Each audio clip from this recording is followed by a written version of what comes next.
One thing I forgot to ask you last stream. What's your favorite movie?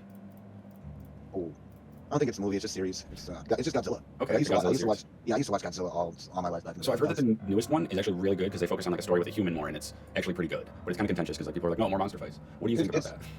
It's worth it. If you're talking about like King Kong and Godzilla's the first one when they were dealing with. Oh well, then the other. So yeah. So the newer one that's coming out is supposed to be based on getting used to what the tribes were called was Iwis. The Iwis were the sentient humans that were living in Hollow Earth, and they were instructed as kind of a partisan to the Guardians, so they can summon the Guardians. Godzilla, Mothra, each and every one of them always realize that there's something that they are attached to, and usually it's some sort of mortal being in a way. Kaiju fights, it's hard to. Well, I'll say the movie that I've heard was really good. They were trying to like kill Godzilla, and they ended up sending him down the Mariana Trench, I believe was the thing they tried to do, and then sending him back up so the pressures changes would kill him.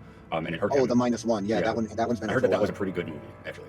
That is the smaller version before Legendary Godzilla. So the timing of that is kind of what leads up to Legendary Godzilla. I think that's what they tried to place that. I haven't seen any of them, I'll be honest. I'm sorry. You literally have to probably watch and kind of not watch all the movies, but like go through the timeline of Godzilla's and then read original biographies from Japan of what Godzilla was supposed to be. Because Godzilla wasn't supposed to be this battle-heavy, PvP anti-hero monster. He was supposed to be a monster that was to destroy all of Japan and Tokyo because of the nuclear holocaust that was going on throughout that era. And Godzilla happened to be, a monster that was irradiated from contact with hydrogen. From a hydrogen bomb. So, causing that monster, it was supposed to destroy all the city. Well, inevitably, mankind was able to drive it back and or kill it in the first original movie. But later on, throughout most of the series, there started becoming more Godzilla, things. People were loving Godzilla, throughout the very first from like 1964 maybe. That black and white Godzilla movies exist. So, and more Godzilla movies popped up after that, but they were some more of Toho. And Toho are the owning company to Godzilla content. They were super strict on it. You cannot run Godzilla content at all without making sure Godzilla has even or more time than the host. Or Toho makes an attempt on you, basically to say trademark restrictions. But I get what they're trying to do. Hey, this is our major star of our situation here. This is our kaiju. I get it. In kaiju fights nowadays, we're trying to make all these kaiju fights realistic. So if we're trying to do this realistically, people, do you honestly think Godzilla is going to jump over our heads in less than 3 seconds? No. So mass, gravity, time, space, all of this matters when you're dealing with a large kaiju such as that. So say if Godzilla in his size jumps, Godzilla's jumping. But to us, it's going to look like Godzilla has to squat down, take time, and lift, and you're going to immediately feel the ground implode from pressure.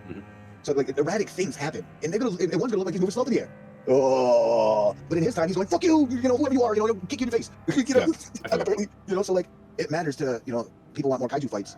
Hey, more monster time. You got to eliminate the human content. Then you have to. It's not even all of MonsterVerse audience has to right as of the moment has to snap into MonsterVerse brain set without being anal about it in any direction. I think it's monsters, Well, it depends what you want to see too, because like I could care less cool action scenes, fight scenes, whatever. I've never been into the kaiju or the monster or whatever stories, mainly because of that. But I've heard that the last one was good because it had, like it was a lot of human aspect of it, They're trying to bring that into it, yes. Yeah, and I like that. But they brought in to double up on that one. They brought in